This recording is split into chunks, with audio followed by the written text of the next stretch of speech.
বাজারে মাছ কেনার চেয়ে মাংস কেনা সহজ। বর্তমান সময়ে এখন মাংসের দামই কম, মাছের দাম অনেক বেশি। আপনি যে ধরনের টাইপেরই মাছ কিনতে চান 200-250 টাকা কেজি।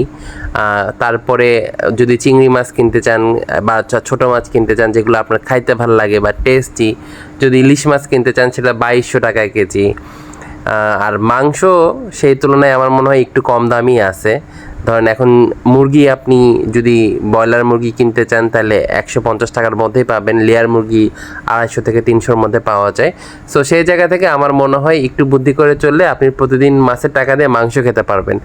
আমি এখন সেই বুদ্ধি করেই চলি মোটামুটি। তো গত শুক্রবারে আমি কিনেছিলাম হচ্ছে একটা লেয়ার মুরগি এবং সেটা আম্মা রান্না করতেছিল।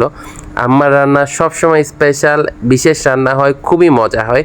সো আম্মা যেটা করছে, প্রথমেই মশলাটাকে একটু কষায় নিছে, তারপরে কেটে রাখা মুরগিটাকে এর ভিতরে ছেড়ে দিয়ে আর একটু কষায় নিছে।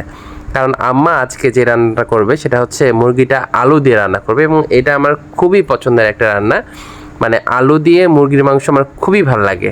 সো প্রথমেই মাংসটা আগে ভালোভাবে কষায় নিতে হবে, আলু দিতে হবে একটু পরে, কারণ প্রথম থেকে আলু দিলে আলু গলে যাবে।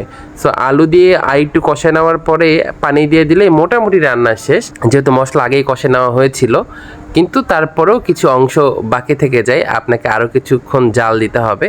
সো আরও কিছুক্ষণ বয়েল হয়ে গেলেই মাংস আসলে হয়ে যাবে। কিন্তু যেহেতু লেয়ার মুরগি, পেটের মধ্যে ডিম ছিল, এই ডিমটা দিতে হবে কিন্তু আপনার কষিয়ে নিয়ে ঝোল দেওয়ার পরে, কারণ ডিম আগে দিলে গলে যাওয়ার সম্ভাবনা বেশি। আপনাদেরকে জানাই রাখি, এই ডিমটাও আমার খুব পছন্দ, পেটের মধ্যেকার ডিম আমার খুব ভালো লাগে আসলে মুরগির মাংস রান্নার সাথে।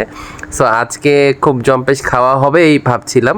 সো তারপরে জাল দিয়ে একটু ঝোল কমে আসলে একটু যদি জিরে বাটা, মানে ভাজা জিরে বাটা যদি দিতে পারেন তাহলে কিন্তু আর কোনো কথাই নেই, তাহলেই হয়ে যাবে খুবই সুস্বাদু, খুবই মজার একটা মুরগির মাংসের সাথে আলু দিয়ে ঝোল। এটা আমার খুবই পছন্দের একটা রান্না।